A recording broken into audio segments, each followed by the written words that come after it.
laawol kisal ko laawol peewal e ɓantal. alhamdulillahi rabbil alamin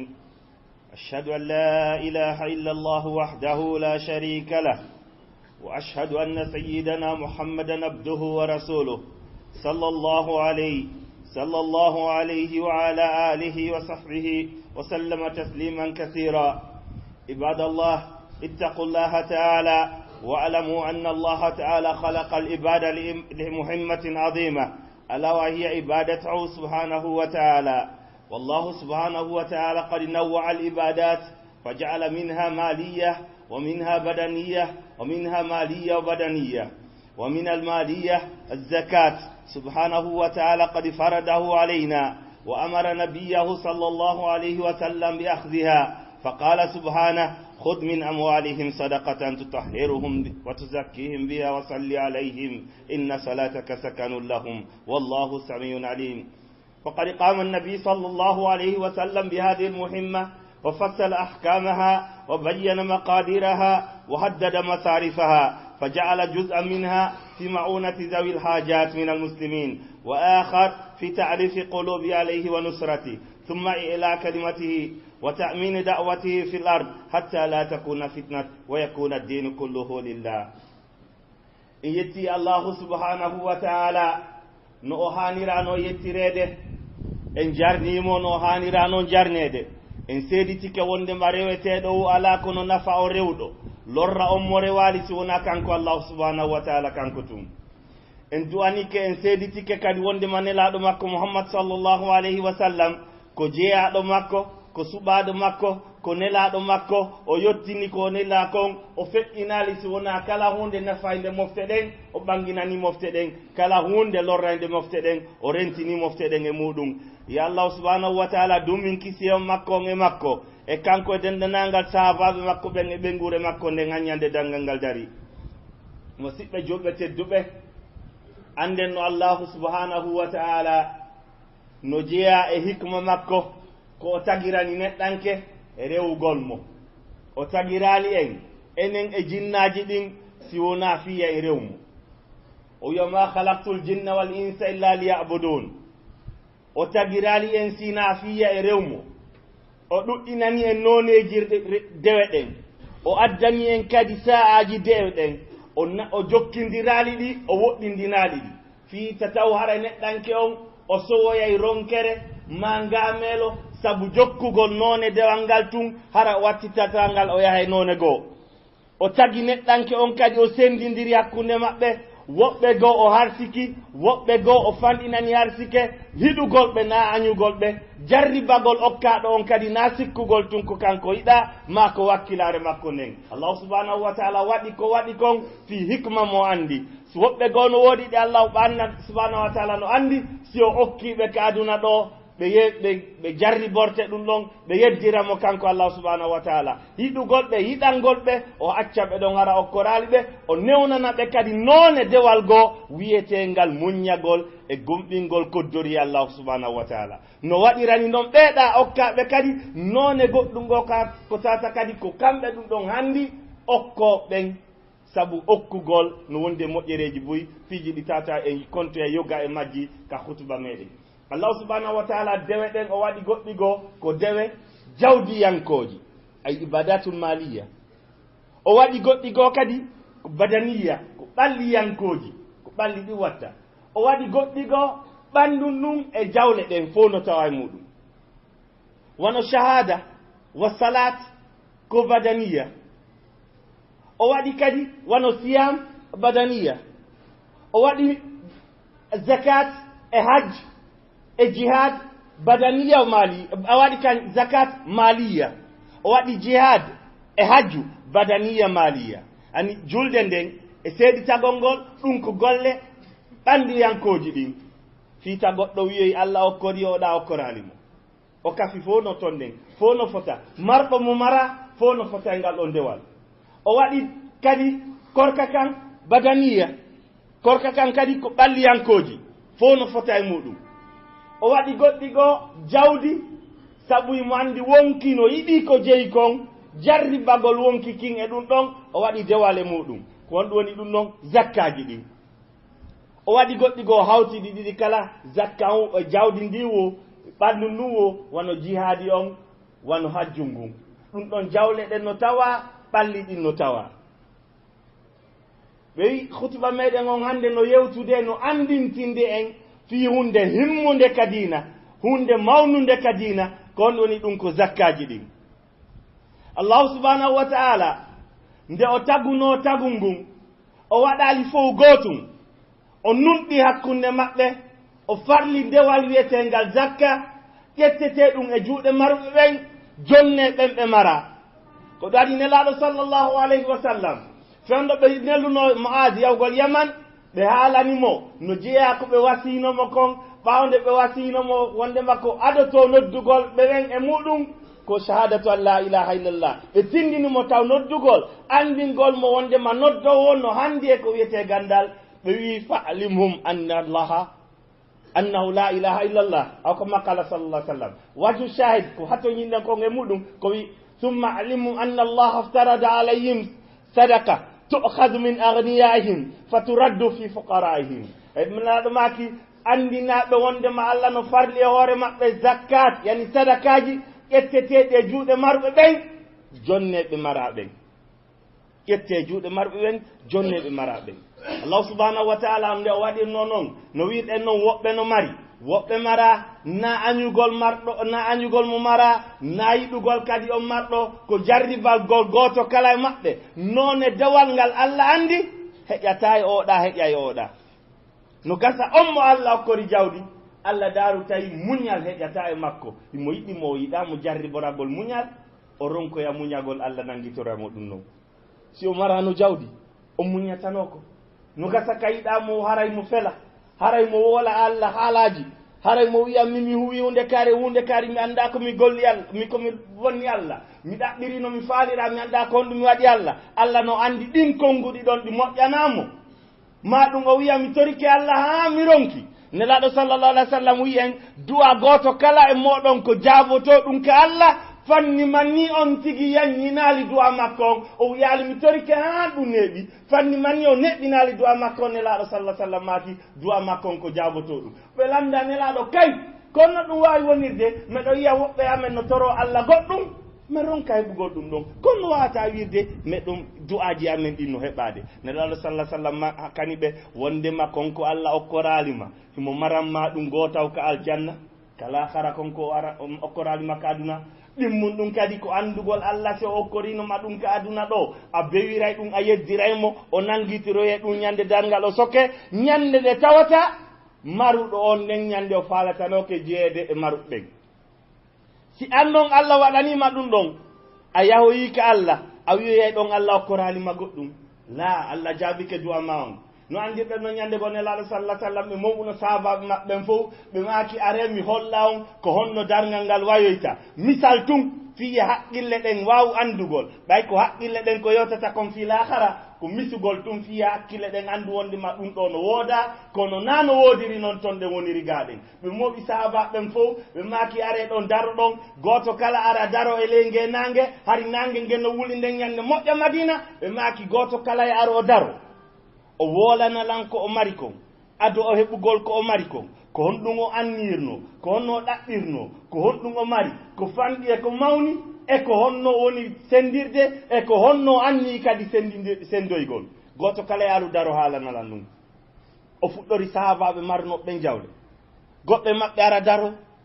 o woola han seeɗa o falja o fuɗɗito kadi o yaha han seeɗa o falja o daara o taa o fof o woni lakkere ka o dari ɗon folo pike o wiya nelaɗo mi wawata nani mi ronki nelaɗo makanimo potto o potto nelaɗo daari ɓurɗoɗo on fewndo on say kadi wasugol ka jawdi teddugol ka allah e jaɗɗugol ka gandal abou hurayrata radiallahu taala anhu ɓe noddimo ɓe yiya risifoɗa abou hurayra ari dari o wi allah e nelaɗo kammu allah ngun e yaajugol e towugol leydi allah ndin e weƴƴitagol e yaajugol mi mara hunde sina nde bisari anden ɗo ɗen tun nelaɗo maki pottoya daroyoɗa to nelaɗo maki ko noon dangal ngal wonita e hoore maruɓe ɓen e hoore ɓe mara ɓen si ɓe ari ɓe hasi boreɗe ko ɓe mari kon ɓe yewtay gotum ko honno ɓe heɓiri ko honɗum ɓe waɗi ko honno ɓe ɗaɓɓiri ko honno ɓe dépensiri ɓe daro ɗon ɗen ɓeeɗa ara ɓe daro haray hay hunde sina ko ɓe wiyata Allah a okkorano men ka aduna min muñi ko akkorali men kon min andi meɗon jiya e ɓeyɗa ɓen sabu nelaɗo sallllahu alayhi wa sallam ali no toro no jeeya e du'aji maɓɓe ɗin Allah mahshurni ma al masakin Allah immindinanmi e miskinoɓe ɓen Allah o waɗa miskino galo ka wonki muɗum gomɗinɗo yonɗini kala ko okkorɗa ɗum ɗon ɗen meɗon andi hari ɗa marani men nde moƴƴere ɗo ɗen ko ɗum waɗi men wullitanoki ka aduna tare moƴƴere Allah subhanahu wa ta'ala tare hikma Allah subhanahu wa ta'ala dare nunɗal Allah subhanahu wa ta'ala ko ɗum waɗi fika zakka kalmo ko jogo wiyeteɗo ibnul qayyim rahimahullahu ta'ala o wi azakat min al adl wo zakka ko nunɗal o wi fa inna Allah subhanahu wa ta'ala farada azakat hatta la yuhrima al fuqara haqqahum fi al mal marra fi sana o wi Allah subhanahu wa ta'ala farli zakka fiita miskino ɓen harmine haqqe maɓɓe on e jawdi ndin Allah farli zakka on noon nde wootere nder hitande nden walam yufridu fi kulli yawmin aw fi kulli usbu fi kulli juma hatta la yadurra bi arbabi al amwal o wi Allah waɗali ɗum juma kala ma yontere kala ma leer kala fiita o lorru kadi maruɓe ɓen jawdi o waɗali ɗum noon kadi farillande wootere e nder gurdan on tigiɗan fof fiitaɓe maraɓe jawdi kadi lorro e andal heɓugol haqqeji maɓɓe ɗi ko ɗum waɗi laysa min al hikma wa laysa yajuzu an yukhrija azakat mu'tiya azakat ثم يحبسها عنده ويتصرف فيه كما شاء ويأخذه وينفقه في مرافق العامة أو في أماكن الأخرى التي ليست من مصارف الزكاة لأن الزكاة ليس من حقه بل هي من حق الفقراء هذا تصرف في ملك الغير قد ورسل لتاك بطل يتتزكى أو إتزكى مكون o waɗa ɗum ɗon tawa o maray o itta zakkan o yiya dimi ɗayno ɗo si goɗɗo nawni ka fulawame mi ƴettay ɗo si fi juulirde no wolere ka fulawame mi ƴettay ɗo si jokkeren ɗan sino wolere mi ƴettay ɗo na golle makko noon na haaju makko noon ɗum no wayi wano argol tawa jawdi goɗɗo ƴetta jawdi makko ndin dépense hara on haljanari o wiyali ya dépense na an jeyi zakka on Allah no holli jeeɓe ɓen zakka on ko ɗum waɗi Allah subhanahu wa ta'ala hikma makko on andingol e mawnugol hakke zakka o jarribi mofte ɗen ɓawo feɓɓingol nelaɗo sallallahu alayhi wa sallam irtaddat ba'd al arab arab yankeɓe go murti ɓe yalti kadina woni pecce ɗiɗi woɓɓe go irtaddu wa aadu ila ibadati al awthan wa qismun akhar irtaddu bi man'ihim zakat woɓɓe rutti few e rewgol sanamuji woɓɓe rutti e haɗugol zakka wa awwalu qawluhu subhanahu wa ta'ala khudh min amwalihim sadaqatan tutahhirum biha wa tuzakkihim biha wa salli alayhim inna salataka sakanun lahum ala anna hadhihi al-aya nazalat fi an-nabi sallallahu alayhi wa sallam wan nabi qad tuwfiya fawi allawi khudh min amwalihim sadaqa kettuka jawle maɓɓe sadaka ay zakat tutahhiruhum wa tuzakkihim biha an nelaɗon wa salli alayhim juuɗa e maɓɓe yani du'anoɗaɓe inna salataka sakanun lahum ɓeyi ɗum ɗon alana goɗɗo go si wona nelaɗo idan ba'da wafati nabi sallallahu alaihi wasallam zakana wajibande kadi nelaɗo feƴƴini satti noon e sahabaɓe fa asbata allahu subhanahu wa ta'ala al islam bi abi bakr wa ma adrakum man abu bakr الذي هو وحده أمة في هذه الأمة وهو أفضل الناس بعد النبي صلى الله عليه وسلم باتفاق العلماء باتفاق من له لسان في هذا الأمر قوت يدو نيراني وندما بعد النبي صلى الله عليه وسلم أفضل هذه الأمة أبو بكر o woni sengo o wi wallahi la uqatilanna man mana'ani qalan kana yuaddi ila nabi sallallahu alayhi wa sallam wallahi mi piiray kala haɗuɗo jonnugol lan zakka hay siko dammum tokosum kum o jonnayno nelaɗo sallallahu alayhi wa sallam si o haɗi jonnugol ɗum mi piiray fa ja'ahu abubakr ومن أدراكم من أبو بكر عمر ومن أدراكم من عمر الذي قال النبي صلى الله عليه وسلم في حقه لو كان النبي بعدي في هذه الأمة لكان عمر إلا أنه لا نبي بعدي على رغم أنوف الشيعة نلا دوي ستاونو أن باجو وناينو باوام كو عمر أودو تاري مونغو إسلام لما كي كون ونتون أن باجو أركا باوام عند كدي himɓe mawnuɓe ano ɓeeɗo ɗiɗo ɓe nelaɗo ƴawdi e muɗum ñande go e hoore fello Uhud waɗi hito dilli memmini nelaɗo wi he ko ayi Uhud fanku ɗegginoɗa a andano e hoore ma annabajo e siddiq e yanoɓe shahid ɗiɗo zakaram kana Umar wa Usman Uhud ƴebbili kisan o waɗi ko nelaɗo wimo kon kisan Abubakar no e hoore ma nelaɗo no e hoore ma Umar no e hoore ma Usman no e hoore ma hiɗa memminade waɗi doy Uhud ɗeƴƴini kisan fa hada Umar raja'a hadaka Abubakar fi amri zakat Umar immi o yehi o tawi Abubakar o wi Abubakar ta en piiru ɓe fiyon ɗum Abubakar wi fiyon ɗum ta en piiru ɓe ɓe ɓeytata zakka o wi Abubakar dare hikma on ɗo ɗen kadi ko fiye enen ara ɓen ɓaawo en andu goɗɗo hana gollugol kadi nakko marana dalil wallahi Allah waɗata hunde sina jannugol aro ɓen ɓaawo raja Abubakar Umar liyuthbita lana adilla Umar wimo Abubakar annana linelaɗo maki umirtu an uqatila annasa hatta yaqulu la ilaha illa Allah fa in qaluha asmu minni dima'ahum wa amwalahum illa bi haqqi l'islam heko ayo Abubakar annana li undur كان الصحابة يحتج بأحاديث النبي صلى الله عليه وسلم ويرون ذلك هجة عليهم لا يجوز مخالفتها فيقال لأحد منا اليوم أن النبي صلى الله عليه وسلم قال هذا فيقول لو كان النبي صلى الله عليه وسلم في زماننا هذا لما قال بهذا dare sahaba ɗen goɓɓe maɓɓe so darino ko ƴetti position ko ittatamo ɗon ko argol wiya Allah daari ma nelaɗo maki enen goɗɗo no wiya hande nelaɗo no wi ɗum ɗo o wiya ha si nelaɗo ko fewndo ɗo wonno wolatano ɗum ɗo Abubakar ari Umar wimo he koyo Abubakar wallahi mi torike mata en piiru ɓe sabu honɗum an min mi nani nelaɗo no maaka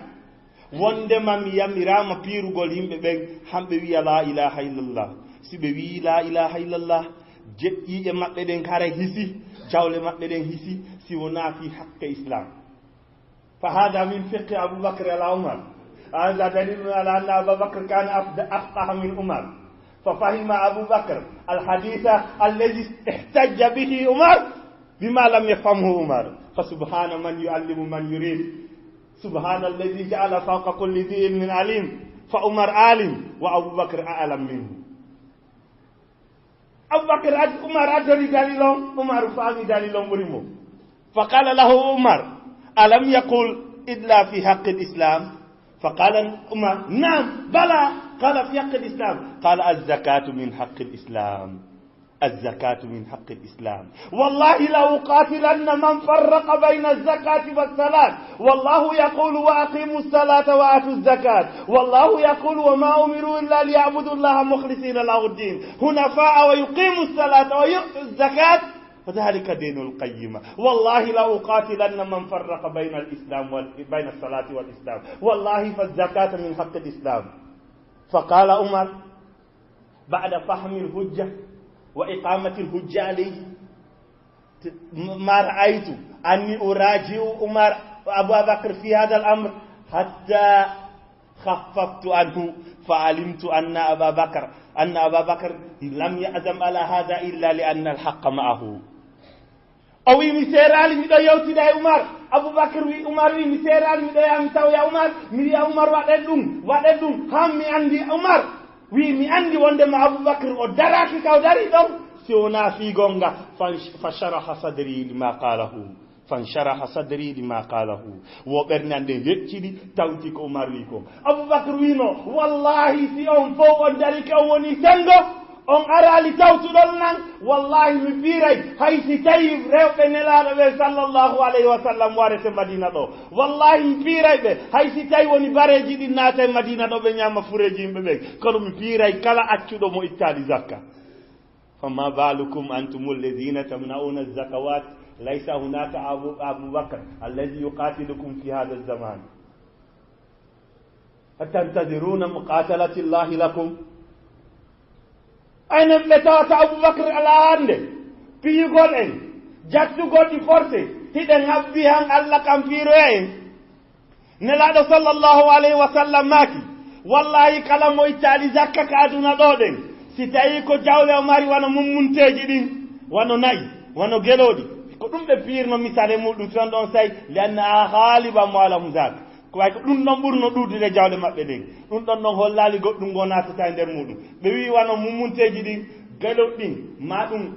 honno pucci ɗin ma ɗum ƴani piiji itteteɗi ɗin zakka ɗin e mummunteji ɗin ɓe maki sina Allah addoye ɗi ñande dangal ɗi tagoye ɗi nandintine ɗin ɗi o salino ittede ɗi janɗine ɓuri ɗin ɗon ɗi waɗane galaɗi ɓuri ɗin ɗon ɗi waɗane peɗali kakkolce majji ɓuri ɗin ɗon ɗi lutta bootugol on tigi ɗi ŋaasamo ɗi barminamo haa on tigi si o seedi o iwi ka go'abo o yahi han ka sakkitoro o ruttite kadi ka arano hanña Allah gayna ñaawugol hakkunde yimɓe ɓen enen ɓe ɓe ittata zakka iɗen anndi iɗen habbi ya Allah kam ittoye meɗen ɓay Aboubacry ala hannde en hulata Allah subhanahu wa taala yettemmo an ja'alana min almu'tiin ولم يجعلنا من الآخذين والنبي صلى الله عليه وسلم يقول اليد العليا خير من اليد السفلى ولكن هذه الخيرية ليست على الإطلاق قد يكون يد السفلى هي الخير إذا كان صابرا محتسبا ويصبر ويعلم أن هذا من قدر الله وقضائه عليه أن جعله فقيرا وجعله آخذا ويصبر على ذلك ويعلم أيضا أن هذا من نعمة الله عليه أن فرض على أغنياء زكاة تؤخذ من أموالهم فترد إليه بدون عمل هذا من فضل الله عليه نلا ماكي صلى الله عليه وسلم جونغو دو وونغون نمو إبوري جونغو ليدي وونغول يعني جونغو أوكاي غونغون نمو إبوري جونغو جاباي غونغون كونو نون مكرن دون naacende ɗen fowdey ko nokkeli goo wonde no wona jungo leyɗe wongol ɓuri moƴƴude si tawi on tigi mo muññi himo gomɗini mandi ko koddori Allah ko Allah waɗi mo jaɓɓoo kanko zakka o gomɗina ɗum ɗon o weltano Allah o anda kadi wondema Allah moƴƴike makko goɗɗo no ƴettude jawdi makko ndi wonki e yiɗugol jawdi mum ɗin goɗɗo no ƴittude ka jawdi makko ɗon o ara o jonnamo o gollanaji o jarna Allah wanda wallahi Allah ko moƴƴo e on ittowo hara himo ittude himo jokkintini ɗum ɗon fillitagol mi ittuno 20 millions haji he ay ɓe feƴƴaɓeɗa mi okkori ɓe 300 000 majji ɓe kadi no fidditiro himo mantoro tun himo woola tun o ronki andugol ko Allah okkorimo himo wawno mo wadde kanko jaɓowo o waɗa on mo woni ñowde ɗon nden okkowo on ɗen ɗon juuɗe ɗon ɗiɗi ko jungo jaɓugol ngon moƴƴi woni jungo okkol ngon kono noon si tawi jungo okkayngol ngon himo okkude himo andi wondema ɗum ɗo ko moƴƴere Allah ni ko o dokkal mo Allah waɗanimo ni na doole makko na feere makko na haqqille makko ko moƴƴere Allah tun Allah itti jonnimo fii Allah no andi himo farli dewal wiitengal zakka himo yiɗanimo naatoygol ka aljanna hara himo jeeya e ɓen ittunoɓe zakka ka aduna Allah waɗimo ɗum ɗon o jorta moƴƴere nden immorde Allah subhanahu wa taala o waɗira fi Allah hara o jokkintinaali ñoore o jokkintinaali wóolugol o habbitaaki jarneede on gonɗon junngo ɗon kadi no moƴƴi ɓuri junngo jaɓaygo ngon hara himo monani okkuɗo on himo wiya tum ɓe marɓe ɓe ittata zakka ɓe marɓe ɓe ittata sadaka himo yeɗaniɓe perdugol tum himo añiɓe tum himo ɗumanniɓe tum gooɗa junngo kadi no moƴƴi ɓuri no waɗa junngo ko ɗum waɗi Allah subhanahu wa taala nelaaɗo maaki عجبا لأمر المؤمن فإن أمره كله خير إن أصابه سرا فشكر كان خيرا له وإن أصابه ضرا فصبر كان خيرا له وما ذاك إلا للمؤمن ترى أوكا إذا موتي بري أوكا دوم أوكا إذا موتي بري أوكا أوكو دوم نأنو دون واي ونيرغول كونو نلا دون ماكينو دون على ناس وناجولدو سو هبي موتيري أو جارني الله بيدنا موتيري دين وننا موتيري سو هبي ساتيني أو مونياني كي الله ودنا موتون دون كادي موتيري بماكي دون على ناس وناجولدو ɗum ala naasi wona julɗo musidɓe julɓe tedduɓe anden wondema allah subhanahu wa taala o falli zakka on o waɗi seeɗa e buyi kon tigi mari kon ko ɗaɗi o mimma razaqnahum yunfiqun ay bad ma razaqnahum yoga komin okkori ɓe kon si goɗɗo daari ɗo ɗen 2,5 e nder 10 musidɓe julɓe tedduɓe on okkorɗo ma 10 a waɗanaali mo fus si o wii okkor on mo mi okkoraani goɗɗum mi jarribu ko mo kaaduna muññal okkor mo 2,5 ɗum ɗo est ce que saluɗo ɗum ɗon haray on o yetti allah o jarnii allah ko allah waɗanimo ko est ce que on o dullanaali allah ko ɗum waɗi si allahu subhanahu wa taala qarana almaniu zakat bil mushrikin fa qala waylu lil mushrikin ويل للمشركين الذين من الذين لا يؤتون الزكاة neɗɗo mo ittata zakka allah subhanahu wa taala ɓawnde wino bone woodani ɓen shirkayɓe alwayt qila annahu hafratun fi nnar ɓeyi ko gayku woni kon ka yiite tabaka none goo ka yiite lette goo allah wi ɗum ɗon nden nokkure ɗon wonani ɓen shirkoɓe o wi ɓen ɓe ittata zakka بل ليس زكاة وهم بالآخرة هم كافرون أقول قولي هذا واستغفر الله لي ولكم واستغفروه إنه هو الغفور الرحيم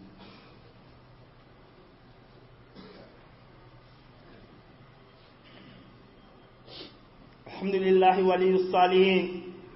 أشهد أن لا إله إلا الله وحده لا شريك له وأشهد أن سيدنا محمدا عبده ورسوله صلى الله عليه وعلى آله وصحبه وسلم تسليما كثيرا عباد الله تمسكوا بتعاليم دينكم واعلموا واعملوا على ترسيخ قواعد الإسلام واجتنبوا عن كل ما نهى عنه الله سبحانه وتعالى وحذر منه نبينا صلى الله عليه وسلم ثم اعلم أن لمانع الزكاة عقوبات كثيرة منها عقوبة آجلة في الدنيا كما جاء عن النبي صلى الله عليه وسلم في حديث قال ولم يمنعوا الزكاة أموالهم إلا منعوا القطر من السماء ولولا البهائم لم يمطروا فهذه عقوبة دنيوية تتجاوز منع الزكاة فتؤم البلاد والعباد إن يتي الله سبحانه وتعالى no yettirno no yettirten monon kadi no torrorɗen monon kadi en yettirmo ha ñande dargal ngal dari en seeditike seedande nde tawata nafay seeditiɗo ɗum on ñande dargal wondema nelaɗo muhammad sallllahu alayhi wa sallam ko jeeyaɗo allah ko nelaɗo allah subhanahu wa taala en du anike mo dendanalngal sahabaɓe makko ɓen e kala jokkuɗo laawol makko mum ha ñande dargal ngal dari musidɓe julɓe tedduɓe ande wondema jogitagol gannalle diina kan yani piiji ɗi tawata mandeji ɗi diina kan waɗi andugol wondema ɗum ɗo ko julɗo wonɗo kadi gollitirde ko yamira kon annabi sallallahu alaihi wasallam qala lana bunya al-islam ala khams fi hadithin sahihin rawahu abdullah ibn umar wa ghayru min as-sahaba wondema allah wi mitte nelaɗo maki allah mahi diina kan e hoore piiji joyi piliyeji joyi فذكر منها الزكاة نلاɗo صلى الله عليه وسلم janti e ɗin ɗon tugale ɗon zakka o musidɓe julɓe tedduɓe islam goɗɗo maɗana ɗum softorgal yawgol taw ya allah o wiya min mi famano ɗum ɗo min mi janngano ɗum ɗo min mi yewtano docteur mamaduri ma mi yewtano oustad baka diare ma mi yewtano oustad afiso ma oustad kari expert kari min mi janngano bindi ɗin ko windaɗi ɗin ko janngoɓe ɓen tundarata ɓe faama allah waɗi islam on piiji goo dalilaji goo ɗi addata ko mahsusa ko dalilaji soweteɗi ko memeteɗi haton jina e gandal hay bunɗo on si memi o anday ko ɗum ɗo woni ɗum ɗo waɗo nde julirde ɗo si en naadi ɗo bunɗo joni o memi piliyewal ngal o memi kala o wiyay ko piliyewal ni si a wimo si ngal ɗo ittama ko ɗum o wiyay dokken gonɗon sengo ɗon yanay o hatton jina wongol ingénieur je si o adda ɗum Allah waɗi dalilaji goo ko non woniri kadina na gandal towugal wo ya goɗɗo andu wondema si o ittali zakka o yirwi dina makko kan o liɓi sengo maango ta wonu docteur si andugol ɗum ta bonnu tamma docteur Mamadou ɓuri duuɓi 60 ɓe janngude anni ɓe janngude ta bonnu ɗum ta yaltu Madina fi ɗum wonu Madina ɗo ngal ɗo gandal ngal metti andugol darnu tun suudu ngu piɗe joyi dampa biriwal gotal dara si ngal daroto ngal daroto fiyon ɗum no gasa ngal woño tun kono goɗɗo waway natugol feƴƴira ɗa haray ko ka woñiri ɗon towoni goɗɗo wonata ɗum ɗon kadi ko sabon ɗum li anna badal ulama imtana'u min takfiri mani zakat in lam yakun jahidan bi hukmi zakat ɗum ɗon kadi ko fiyon ɗum e wiyata hara maradina ko ɓay karamo koɓe go wi ɓe heesindinta ittuɗo mo ittali zakka si tawi mo gomɗini wondema zakka no waɗɗi hoore makko o acci tun ittugol zakka ɗum noon e ɗum mum woɓɓe go kanno wiɓe heesindinayi joni noon ɓayi enen en faala ka ukkagole ko e gandal men yewtali daroɗen ka tumboɗa haysen wiyadimo ko kefeero yahen kamɓe fof ɓe fottani wondema fa huwa ala hatarin adim wondema yimo danger molana ɗum saabu ko ittali ko zakka suudu makko ɗum hara yirbike dina makko kan hara yirbike joni noon iɗe gandi si suudu goɗɗo yirbike hendu ari ndu tawaymo nder ton si suudu goɗɗo yirbike ndiyan ari tawaymo nder ton si suudu goɗɗo yirbike bandi ari tawaymo nder ton si suudu goɗɗo yirbike goɗɗo lutteke yaasi yiya ko woni feƴƴude kon nder ton ko wana noon kadi accuɗo zakka o yahoyi ka Allah hay si o naatu e aljanna memani donc ɗum ɗon taw yahu dey sawdi janngoygol ɗum ɗo lutte gaw andi ɗum ɗon ande fijiroɓe zakka ɗen yeɓe andu dey goɗɗum memaɓe si wona yurmende Allah nden waɗi hoore maɓɓe Allah yaafoyiɓe kono haray ɗo ɓe yeeɓi wonkeji maɓɓe ɗin fi lettoyede daare ko aduna ɗo tun neraɗo sallallah alih sallam maaki wondema si tawi maruɓen acci ittugol zakka no jeeya e lette ɗi Allah waɗantaɓe ɗin Allah jogitoto ndiyam ɗan si tawno naafi mummunteji ɗin Allah addorantano ɓe hay cuntu ndiyam ko fowle mari ittugol zakka daare lette mo ittali zakka o memi hay on mo mara ittugol zakka haray ko jaɓowo zakka si tawno na yurmende Allah hay jonneteno ɗon lettete sabu ko jonnowo on ha jonnadi kon joni noon si jonnowo on kan nangoyaba ka tawa wama rabbuka bi zallami lil abid ka tawata Allah subhanahu wa taala na o toñowo jeeya ɓen nokkure nde tawata yawma tubaddalu l ardu gayra l ardi wassamawatu matwiyatu biyadi yawma yaqulu subhanahu wa taala liman ilmulku lyawm fala yaqulu ahadana fa yaqulu lillahi lwahidi lqahar yawma tubaddilu llahu hadi l arda ila ardi l gayr ñeññande noon ka tawata goto toñata si Allah nangoyima ɗon noon an mo ittata zakka ka aduna ɗo sabu ka ittali kon zakka hay woɓɓe goo fayanoma heɓorɗum ka tawata no woɓɓe goo heɓata ko an ɗum heɓata ɗum heƴa e ma musidɓe juɓe tedduɓe wakkiɗo ɗen itten zakkaji meɗen ɗin anden no kadi wondema andintingol julɗo ko hunde moƴƴude sabuda ñande goo mi nanno karmukojo an goo no maaka ɗum ko karmukojo an laginankejo kadi mbeɗo yewtude ni o wiilan no jeeya e piiji mettuɗi woolugol fii muɗum zakka e sadakaji ɗin a woolay tun marɓe ɓen wiya ma marɓe goo wiya ɓe ko jawle amen nden ɓe faala kono si goɗɗo yetti kango itti zakka ɗo joni ustadijo ha o anday ko ɗum waɗi min woolata wiɓe so woolali noon goy ɓen ɓe heɓata zakkaji maɓɓe ɗin goy haray ko ɗum wiyey toon Allah fiɓen ɗon yimɓe geɓɓi ande kadi ɓayno wawi wonde marɓe goo ɓe anda boneji ko woni kon e siɓe ittali zakkaji maɓɓe ɗin ɗum no jeeya e ko kala mo koɓɓen ɓurata huɗugol yewtugol fi muɗum ɗi zakkaji e ɗi sadakaji neɗɗanke on no yiɗi wonki makko kin no yiɗi ko mari kon ko ɗum waɗi si Allah jardi bori mo ittugol ɗon okka o fanɗini kadi ko ittata kon kono wonki kin kan jaɓata si taw ko 1 million tum marɗa ndeɗa itta ɗon ɗen 2,5 okka satta kono on 1 million ɗon ɗe si yay milliard tawa ɗi ittoyta ɗin ko hewti 50 million ma 70 million ma 100 million mi jetta ɗum mi jonna goɗɗo momi gollidale mum mo yanganaki ni ɗum no satti dey ayo zakka awa dare ɗum no walline nga ɓay heɓay ponji watteteɗi kamen ɓay heɓay kolonji ɗatteteɗi kamen ɓay heɓay juuɗirdaji ɗatteteɗi kamen haray so ɗum no yani e ɓuccay ɗo waɗen ɗo no wayi wasi a ari a naati e boutique goɗɗo e ala jiɓɓen ɗo ɗen ma goɗɗo e moɗi kaari en ɗo ɗen a ƴetti ko jeeyi a yeeyima o kitiri o yaalima ya o kitir ko noon si a ƴetti zakkaji ɗin fii kala a sikki ko jawdi ma ittuɗaɗi e muɗum ko lokkila ka uttuɗaɗi ɗon a jeeyaɗi hande kadi Allah no toɗɗi jeyɓe ɓen imo konti ɓe imo holli ɓe ko ɓen ɗon hanɗa ƴettugol zakkaji ɗin jonna ko jawdi ɓen ɗon ndi wonɗa ƴettude dépense a na jawdi ma taha bo baraje majji bal ko ya nangitoroye a ittali zakka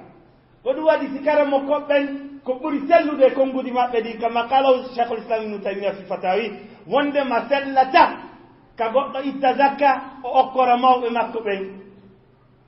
baba makko ma nene makko ɓen ma ɓiɓɓe makko ɓen ɓe wi usuluhu o furu'u ma ɗum ɓiɓɓe makko ɓen worɓe rewɓe ma ɗum ɓen alladi tajibu alayhi nafaqatuhum ɓen ɓe tata dépense maɓɓe ɗi no waɗɗe hoore makko sellata ka o itta zakka o jonna ɓen si wona haare goɗɗo e maɓɓe hino mari ñamande nanguɗuɗande makko towɗo on ɗon hino sella jonnamo sabu honɗum sabu himo konta e geɓe ittanteɓe zakka ɓen wa gharimina alayha ko sabu ɗum ɗon o jonnirana zakka o joni noon daren on no zakkaji ɗi woni yarde noon